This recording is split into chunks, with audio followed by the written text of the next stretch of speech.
was me. I was the one wrecking Dan's phone-in show. I'm just teasing you. Hi, everybody. Nice to have you here on a Thursday night. You know what I call this night? Friday Eve. I'm also a little giddy because I like getting letters. I think everyone likes to get letters. But if you had the kind of letter that I received, you might be a little giddy, bit freaked out, all of the above, because I got a 10-page letter from the Happy Face Killer. And dang, did I learn a lot about what he's doing every day in lockup. For starters, I did not know you get to play Xbox till you break the knob. But that's what he's done. And also you get to do 5K runs and 10K runs and 15K runs, and you get to play putt-putt golf. And, I mean, there's just so much to do. I kind of want to go. I'm not going to lie. Like, it sounded like a country club. I know prison is not a country club. But the stuff that Keith Jesperson told me is available at his maximum security lockup in Oregon, dang. The schedule sounds like awesome. I'm going to read the letter for you and tell you why he's communicating with Rex Heuermann, who's the suspected Long Island serial killer, saying, dude, just confess and just try to get your sentence out here with me. It's crazy. Okay, so that's coming. Also, I'm still not over the Wendy Williams thing. I'm still not over this whole mess of who it was that is responsible for basically sending Wendy Williams into her twilight years in the worst possible light. I mean, if you asked me last week about Wendy Williams' legacy, yes, she was having some problems, etc. But man, she's like the #1 talk show host out there. Maybe Oprah could beat her. I don't know. But honestly, Wendy Williams, tour de force. Tour de force. And I know because I met her personally. I saw her work side by side with her in that studio. She was unbelievable. And then this documentary hit, and it has shown us different Wendy Williams. Wendy Williams in a diminished capacity. That's a legal term, by the way. A very diminished capacity. Suffering from alcohol-induced dementia, it is said. And that is upsetting. And if Wendy were capable of knowing how this documentary was going to show her, I'm sure she wouldn't be the executive producer. But because she isn't capable, perhaps, of signing a contract like that, somebody else did. And that's the question. Who are the somebody else's? Because now her publicist is talking. And she took it on the chin in that documentary for being someone who was enabling all of this, taking her out to Los Angeles to have a meeting with NBC about a comeback show when she was drinking and stumbling and incapable of conversing, didn't even know what the Oscars was. You're going to hear from her in just a moment. Also, do you ever, if you're a podcast listener, and I kind of think you are if you're watching this show, right? This is a true crime show, and some of the best podcasts out there are true crime. And the #1 show, the #1 podcast is this one, Dark Down East, Kylie Lowe. She put out a podcast a couple weeks ago about Bobby Miller, Rebecca Bobby Miller. And it's a killing maybe most people hadn't heard of. Kind of obscure, way up there in New Hampshire. But when you hear about it and how some evil character was lurking in her home, when she was just home with her yellow lab Sport, and he trained that shotgun and pulled the trigger, shooting her in the face, and then shot the dog. It is confounding why they have not been able to solve that crime. But Kylie Lowe and Dark Down East has done a hell of a job shining the spotlight. And she is on this show tonight, so don't go anywhere until you hear about the podcast. And you'll hear from Kylie herself. She's just really great to talk to her. She's super interesting when you get to talk to someone off the podcast. But let's start here. If you do the crime, you do the time. That is our system. It is the criminal justice system. It's here. It's most everywhere else. It's kind of boiled down to the 8 words. Tonight I want to talk about 3 of those words. Do the time. That can mean very different things depending on the crime and the prison and the actual inmate. But I think we can all agree that if you're a serial killer with at least 8 kills confirmed and as many as 160 claimed, the time that you're doing should be pretty damn hard. And the truth is, it might not be, depending on where the gavel comes down. I want to take, for instance, the happy face killer. Legal name, Keith Jesperson, a serial killer who got his nickname from the taunting letters that he sent authorities and the media, adorned with smiley faces. And if you want to know what kind of time Jesperson is really doing, well, he is happy to tell you. And I myself can tell you because we're now pen pals. It's official. And breaking news, he just sent me this 10-page letter. Did not have a smiley face on it, for which I am thankful. But it is all about his life on the inside, and it is fascinating. I'm going to read a whole bunch of this to you in just a moment. But before he wrote to me, he wrote to NewsNation correspondent Laura Ingle, too. And Laura even got him on the phone for a hot minute. She wanted to talk about another letter, famous letter, that he wrote. It was a letter addressed to the suspected Long Island serial killer, Rex Heuermann.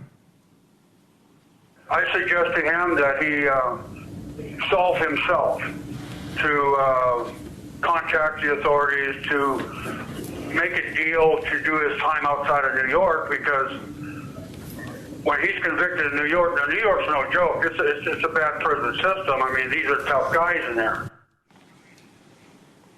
Again, we're back to doing time.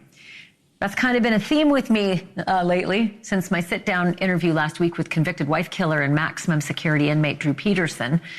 The time that Peterson is doing comes to 38 years on paper and another 40 for another crime, meaning he's going to die behind bars for murdering his third wife, Kathleen Savio, and orchestrating a hit on the prosecutor who put him behind bars.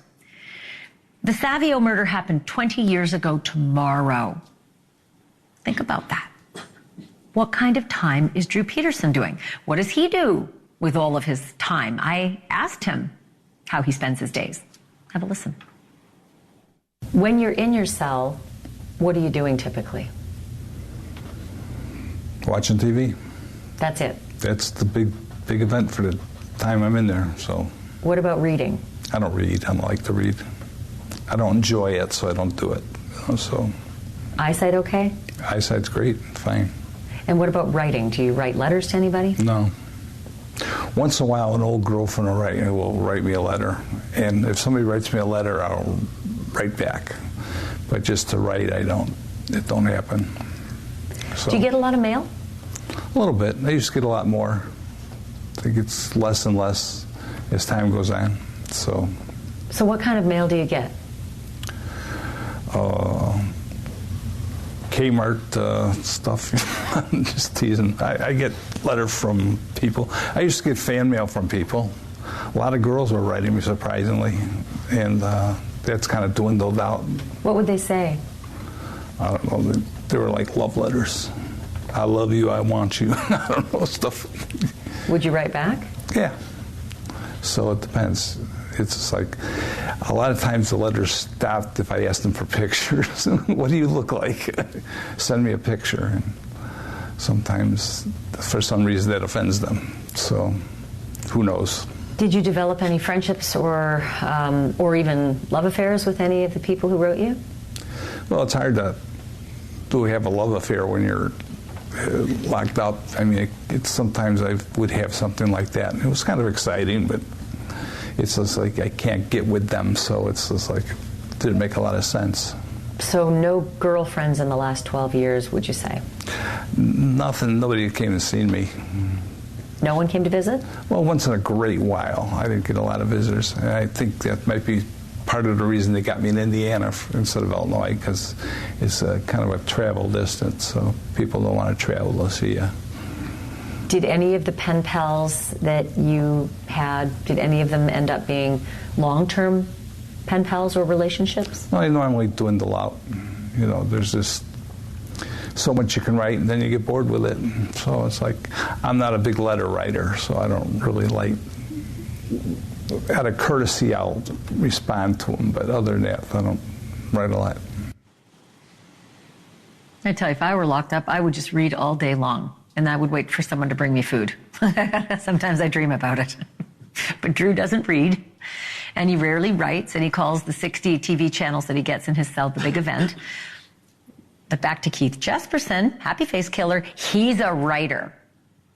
He He's actually written advice for Rex Heuermann, that Long Island serial killer suspect. Jesperson says that Rex Heuermann should really, quote, solve himself and confess so that he can bargain to get a better prison like the one Jesperson is in Oregon State.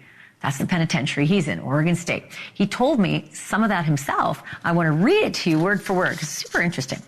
Okay. He says this: when I wrote to Rex Heuermann, I pushed him hard to own his crimes and force a deal to come here to OSP, Oregon State Prison, to do his time. That is his only real option.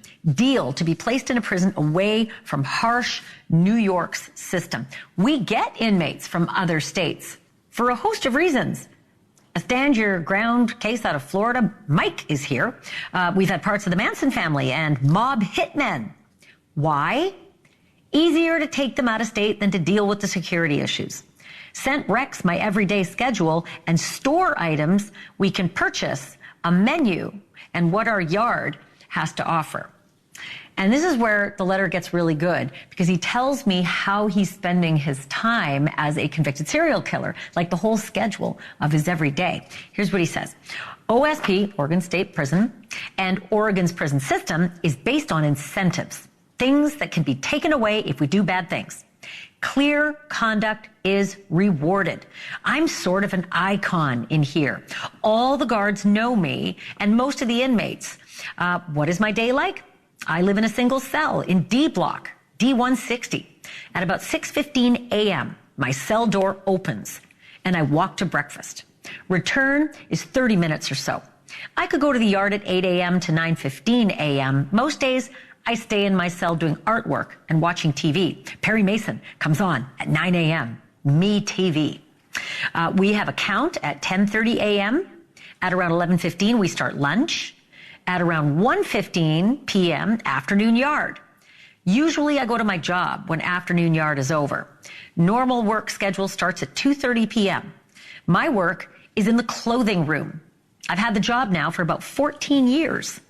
Back in my cell by 3:30 p.m. for count at 4 p.m. Supper starts at 5 p.m.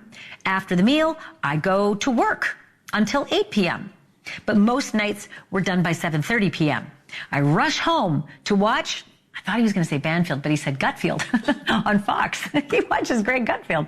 Okay. After which I tune into a country song station to listen to Willie Nelson's Roadhouse. Saw him in person back in 1985 and 1987. Sleep comes at 9 p.m. Just a quick aside there. Can you imagine if you were at that concert? Either one of those concerts with Willie Nelson's 85 and 87 Roadhouse concerts? You were there with the Happy Face Killer. Ugh. Okay, as it turns out, the real reason that his schedule is like that is because there are plumbing issues in the honor block. And the honor block is where he's usually housed. I want you to listen to how Jesperson, who again is serving multiple life sentences for killing 8 women, describes the honor block. This is what he writes. At 5:30 a.m., my door opens and stays open until 10:30 count and 4:30 count and 9 p.m. count up until 11 p.m. I have a lock on my door and a key on me. When we leave our cells, we can lock them with our lock.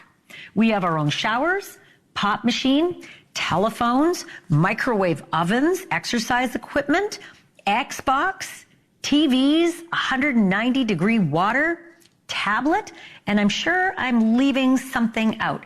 Kiosks for video visits. And that, by the way, is just sort of like inside the warm prison walls. Here's how he describes the outside rec yard, which I thought was fascinating. He writes, we have a grandstand set up for bands, like musical bands, to come in and entertain us. I think of Johnny Cash, right, at Folsom Prison. Every year we have a custom bike and car show that comes in.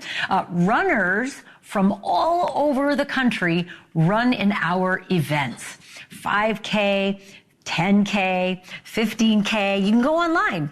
We have a 1/4-mile paved track, 2 baseball fields, volleyball area, 8 horseshoe pits. First thing I thought of. And he says they are real steel horseshoes. We have an 18-hole putt-putt golf course, got handball courts, 2 full outside basketball courts, 2 weight training areas, 40 phones, 30 benches to sit on. Inside our card room, which is seen in the opening scenes of Bandits movie starring Bruce Willis and Billy Bob Thornton, we have TVs for movies and sports. We have shuffleboards, pool tables, ping pong tables, 30 card tables, phones, soda machines, coffee machines, exercise equipment, full inside basketball court, microwave ovens, a shower room, and a couple of heavy bags to hit. Wow.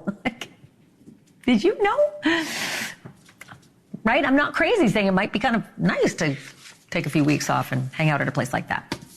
However, you got to hang out with the people who are there. And that's where Katherine Ramsland comes in, because she knows all about that kind of psychology. She's the forensic psychology and author of several books, including The Mind of a Murderer. Forensic psychologist. First of all, just Dr. Ramsland, are you surprised that Keith Jesperson wrote me back in such detail?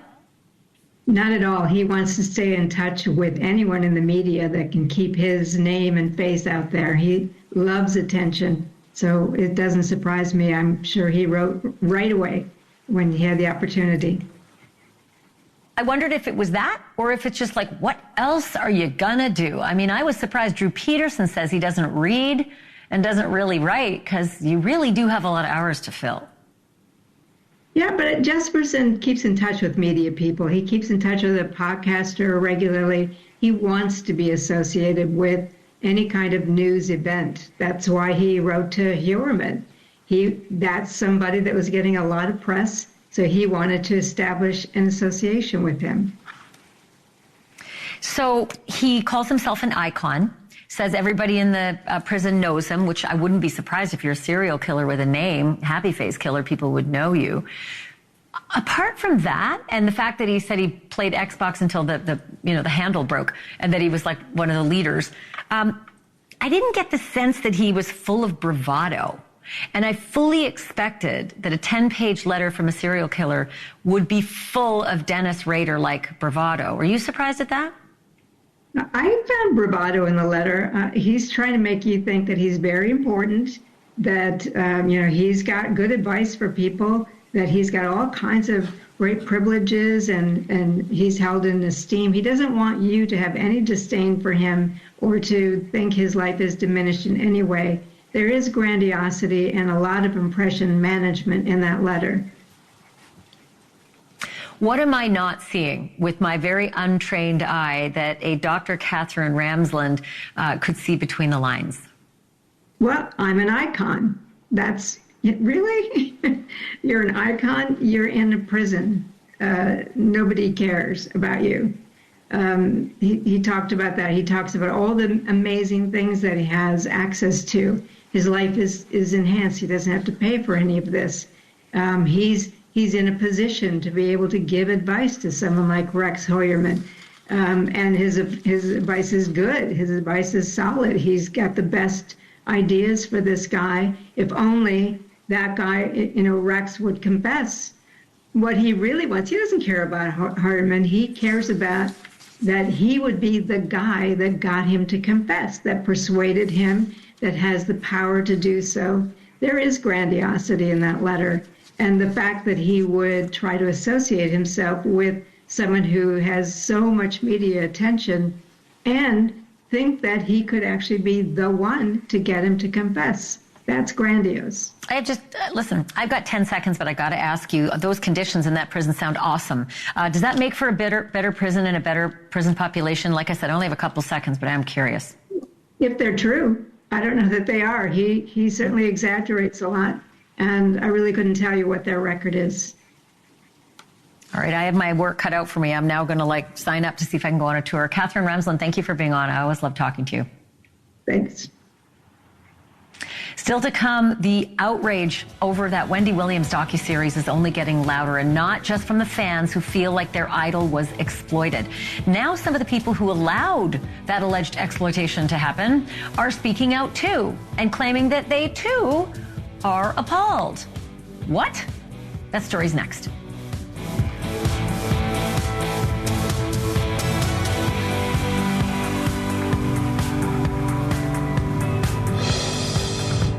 talking about.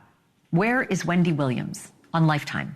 A 4-part doc in which the former talk show star is really seen as, I don't know, she's in a diminished state for sure. And she's suffering from dementia and alcoholism. She's also repeatedly berating the people who work for her. It's very uncomfortable. Take a look.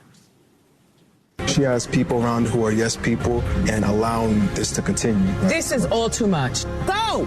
Drive! I have no idea where we are. I wish you would get liposuction. Okay. What the brand is this? UGG. UGG? Yeah. Put it in the same position, please. Close it all the way. Dumbass. So that was Wendy's publicist that she was yelling at. Her name is Shawn Zanotti. She's a member of Wendy's entourage, and she's featured prominently in this documentary, and she is really coming under fire for what people say is having enabled what many of Wendy's supporters are calling blatant exploitation. As you probably know, and as you may have seen for yourself already, the once indomitable daytime talk show star comes off as confused and belligerent and entirely incapable of taking care of herself or handling her own affairs. But the publicist, she says she's as upset as anyone else, and that it is all the producer's fault, people with the cameras, that Wendy was shown this way. Even though it is literally the publicist, Shawn Zanotti's job as a publicist to keep cameras away from your client and avoid scenes like the ones in the documentary from being recorded in the first place. And perhaps not to shepherd new entertainment projects for Wendy Williams, given that Wendy seemed so clearly incapacitated. Here is what Shawn Zanotti told my colleague Elizabeth Vargas. So the production company reached out to me at least 8 to 10 times over and over again, asking me about having Wendy part of this production. They told me that this was going to be about her comeback, her story, and sent numerous emails in regards to that. Immediately when I mentioned it to Wendy, she was excited and said, I want to do this. I want to get my life out there. I want to talk about my comeback. So, you know, it's interesting because the entire time, as you see me talking throughout this piece, I'm talking to her comeback, which is what I was told this story was going to be about, the comeback of Wendy Williams. Yeah, but and it doesn't about. Does it, I mean, I'm just curious, does it look like she's in any condition or shape for a comeback? Or is the documentary selectively edited? I'm just trying to, what we're seeing in this 4-part documentary is a woman who's clearly in trouble. She doesn't look like she's anywhere close to a comeback. Yeah. And I have to mention, this was a year ago that we filmed, so this was not recent. This was actually this time last year, right, over a period of 3 days with me. And she was in the process at that time of getting back to herself. So she was, you know, working on her health. She wanted to focus on her podcast, and that sometimes it was on TV, but she was really trying to focus on the better component of her life. And so when they mentioned that to her and that she can showcase that, she thought that was something that she wanted to do. So is what we're seeing in this documentary not an accurate depiction of what was going on in Wendy Williams' life during that year that they were shooting? No, it's not. In fact, it's interesting, especially with the scenes in regards to me, which is why I'm saying they were exploiting her, in my opinion. There were many, many, many good moments, a lot of good moments that happened during that time. And they decided to show none of the good moments, but focus in on all of the negative moments. Those horrific scenes that you saw of her when she was talking to me in not such a nice way. Immediately that evening, we had a conversation off camera. I talked to her about it. We talked about it. She apologized, and she literally never talked to me like that again, ever, since then, up until the time she went into the facility. We were very good friends, we didn't just work together. I was a friend to her. She was a friend to me. You were actually in the documentary saying you've never seen her drunk, and you don't think she has a problem controlling or drinking. How can that possibly be true?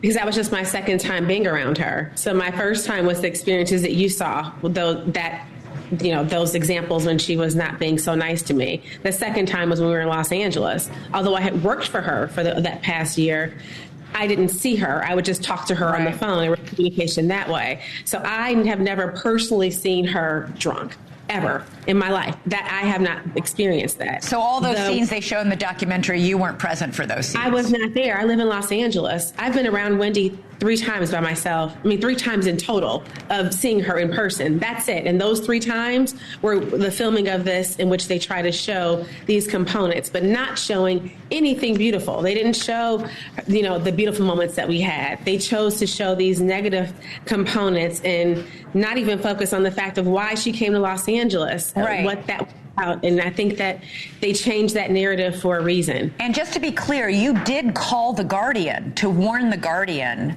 that there was this documentary crew recording all this, right? Absolutely. So when she came to Los Angeles, I asked for the Guardian's phone number. I reached out to The Guardian. I explained to The Guardian that, you know what, I am concerned. Wendy has come here. She is upset. She's afraid of the management. She has not eaten. And did you tell her she was also drinking? Because, again, it's a very public and publicized, chronicled, well-chronicled battle with alcoholism already at this point. Yeah, but that lunch moment hadn't happened yet. Okay. What did The Guardian say? The Guardian said she was going to look into it. Everybody has seen this and is reacting to this. The only person who hasn't seen this documentary is Wendy herself. What do you think she's going to think when she finally does? I think that she would be mortified. I think that this is something that this was not what she was looking for. This is really something that's negative against her brand. I do want to say one thing that has not been mentioned, and I think is important to say. Very quickly. Yeah, I wasn't paid for this documentary. I didn't get paid anything. I have not been paid since I've been working with her. I have worked for her and helped her for free. I have fed her for free out of my own pocket. I have done nothing besides give to her. Very important to note something about that. Sean Zanotti, at a few points in the documentary, also tells the documentarians about the alcohol. Oh, Wendy knows her limits. Wendy knows her limits. Wendy is an alcoholic. Wendy has been struggling with alcoholism. Wendy lived in a sober house, fully publicized on television on her TV show. You're a publicist. You should know. This is your client. And the manager was constantly trying to pour out alcohol all around Wendy's home while Sean Zanotti was there. So to say she knows her limits, she can have a drink, she knows her limits, I'm sorry. I really have a problem with that, along with a couple of other things, like taking her to a meeting with NBC Universal in a state where she also doesn't know what the Oscars are. And then the idea of going to the Oscars, she wants to wear shorts and a T-shirt. Williams was diagnosed with aphasia and dementia after the crew started shooting, but before the project aired. The producer said if they had known, they wouldn't have proceeded with Wendy's request to document her so-called comeback. They insist that they never tricked or deceived anybody. One of the executive producers, Mark Ford, said this: Wendy was a partner. She is listed as executive producer, as well as her guardian, her manager, all of our lawyers. Everybody signed off, and we're aware all the way through what we were filming. And so there was never anything that was, done behind her back. And you should know that the producers say they were asked to come in. She's executive producer to document her comeback. And then when they came in, they saw that was not what they were witnessing. Several people in Wendy's life have gone public with their concerns this week, including her best friend, her brother, the rapper named Fat Joe, and just this morning, Charlemagne the God. I felt like, everybody in this documentary is exploiting her because it surprised me to see that her son was an executive producer because there's no way I would want my mother to be seen ever in that light. Like there's no amount of money. I don't even know the story they was trying to tell. If they was trying to raise awareness to her being like held captive somewhere, then I get it. But they seem to know where she is. Yeah. Tommy Williams joined us here live last night and told us that his sister is at a treatment facility somewhere, he doesn't know, and is doing better. But he said the family doesn't know exactly where she is and they can only speak with her if she calls them. Tommy told us Wendy called yesterday, his sister, Wanda, and that he would be briefed about that phone call and what was said on that phone call today, but we have not been able to get a hold of Tommy today to debrief us as to what Wendy said yesterday. Still to come, it is one of the most brutal unsolved murders in recent memory, and you probably never heard of it. On Halloween night, way back in 2010, someone with a shotgun walked into Bobby Miller's house and shot her point blank in the face. And then for good measure, they shot her Labrador. They shot her twice. Like when she was on the ground, dead, they shot her again. It was personal. Sport the dog, why that? More than 13 years later, the shadowy figure that disappeared into the night is still out there somewhere. But not if Kylie Lowe can help it. Her smash hit true crime podcast, Dark Down East, is hell-bent on finding this evil killer. Was it the husband? Was it the son? Was it someone else? Kylie's with me next.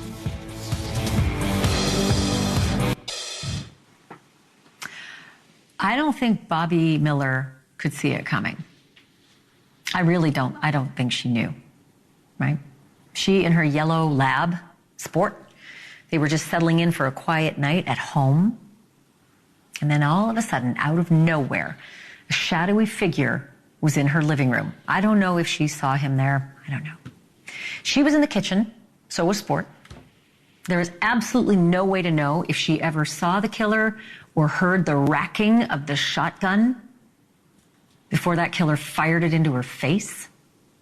She could not possibly have seen the second shot coming to her head because she was already dead and on the ground when that killer decided to pump a second bullet into her head.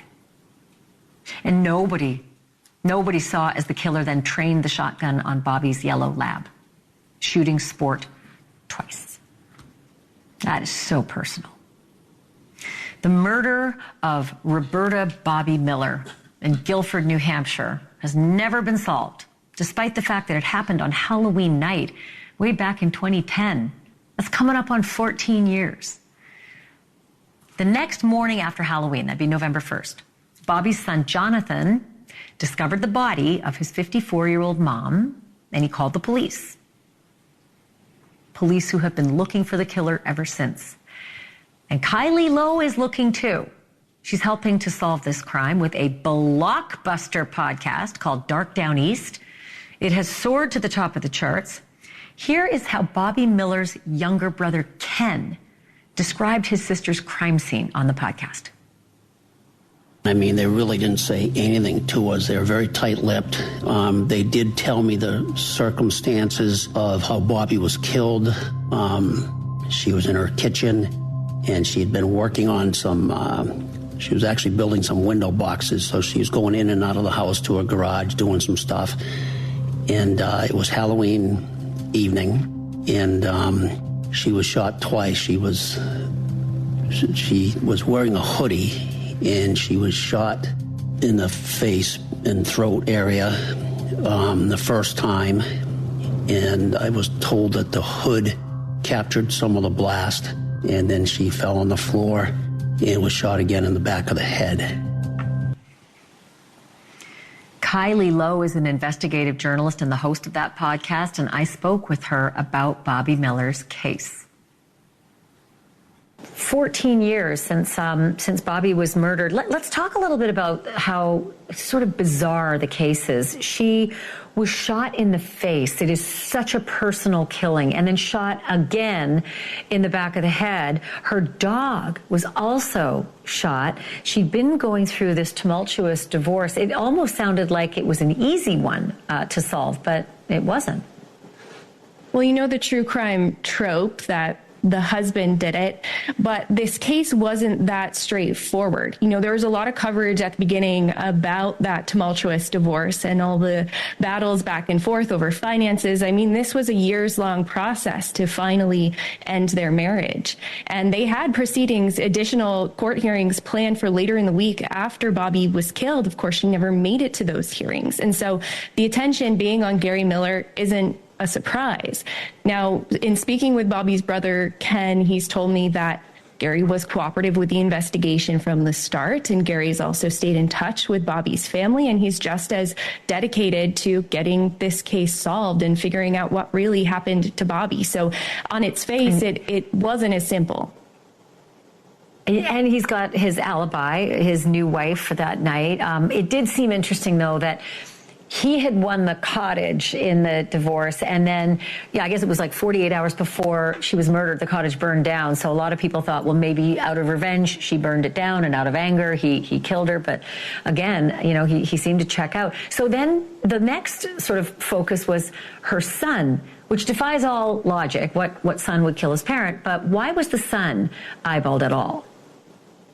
Well, to be clear, the son, Jonathan Miller, has not been identified as a suspect. However, he hasn't been ruled out either. He does have a criminal history. He has several charges to his name, including a felon in possession of a firearms charge. However, that firearm was not found to be connected to Bobby's killing, and he said he bought it for fear of his own life because his mother's case was unsolved. He always had a very close relationship with his mother, and Ken, Bobby's brother, will attest to that, but he believes that there was some financial motivation for Bobby's son to kill his own mother. But in previous reporting, he's maintained his innocence, and he's also referred to himself as a mama's boy. What's weird, though, and this was sort of the detail I can't shake, was that on some of these missing posters, Ken, Bobby's brother, had set up a camera, which is interesting in itself, to see, who is near the posters. And when one of the posters got ripped down, the last person who was seen before the camera went blank was Bobby's son, this son, Jonathan, with a rock in his hand, almost as though he was the one who destroyed the camera. Why would a son do that? Why would a son want to destroy a camera near a missing poster, near an unsolved murder poster for solving his mom's murder?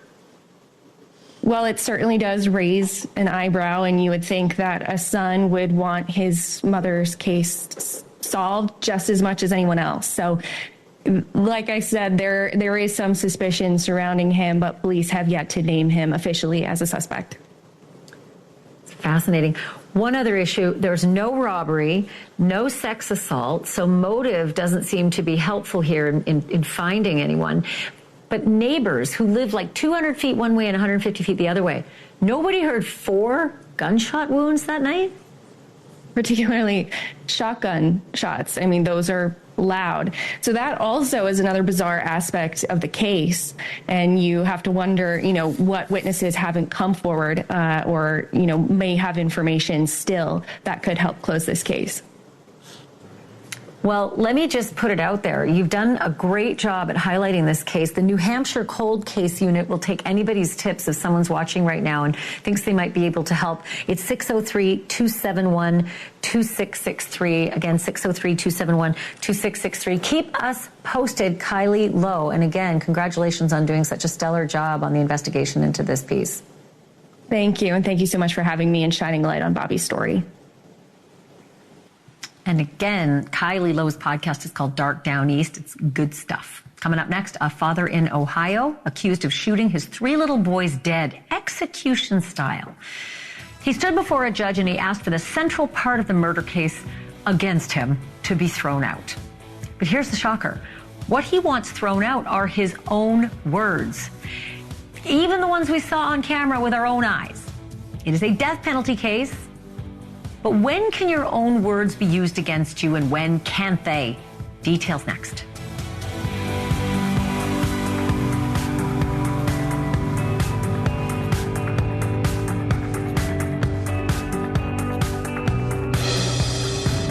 With Verizon Business Unlimited, I get 5G, truly unlimited data, and unlimited hotspot data. So no matter what, I'm running this kitchen. Make the switch. It's your business. It's your Verizon.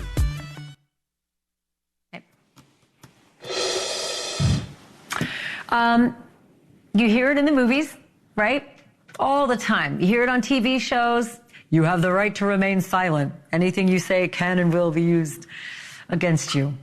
You have the right to a court-appointed attorney. You have the right to remain silent, and more people should really use it. But sometimes they don't. And they go ahead and they open the floodgates with stuff that they later regret. And here's the thing. Police officers also can screw up and forget to remind you of that right. They forget to remind the suspects that they're working with to shut your cake hole, lest your words come back to bite you. And this is the case for Chad Dorman in Ohio. That man is accused of lining up his 3 little boys, ages 3 and 4 and 7, and then shooting them all dead, execution style, after allegedly planning to do so for months. But now Chad Dorman wants the court to forget all about the stuff that he said to the police, stuff that the state of Ohio and kind of everybody else in the world considers a confession. And the state of Ohio is seeking the death penalty in this case. Chad Dorman's lawyers say that that confession is inadmissible. I mean, look at this. He was like yammering away on camera, on the body cam, right? The minute they came to pick him up. He didn't run, he was sitting there. But his lawyers say that it's inadmissible. And the reason they say it's not allowed is because they claim the police violated Chad Dorman's rights. The prosecutors say that's baloney. He voluntarily waived his rights. But the trouble is here that there's a detective in this case that is admitting that the so-called Miranda warning that he read, Chad Dorman, he didn't read it word for word. Yeah, that's a little sticky. Word for word. Wonder how many words and how many words he didn't read. The judge has to weigh all of this and figure it out. And he has not ruled yet. He says he needs some time to think this one over. The analysts say how the judge decides could mean the difference between Dorman being eligible for the death penalty in this crime or not being eligible for the death penalty at all. So we are following. Make sure you watch this space. And man, just how does a father do it? Coming up tomorrow on the show, more on the Wendy Williams story. Like I said, Wendy Williams is unreachable. Her family cannot reach her, but they keep their phone hot because she calls them occasionally. And yesterday she called them. And so her brother Tommy was going to get the debrief on what his sister Wanda heard in that phone call. How was she? Was she sober? Was she okay? Was she lucid? And Tommy tells us he's going to debrief us. He did not do so today, but we are hoping for that tomorrow, plus more fallout from that documentary. So come on right back. In the meantime, stay tuned for Cuomo. He's next.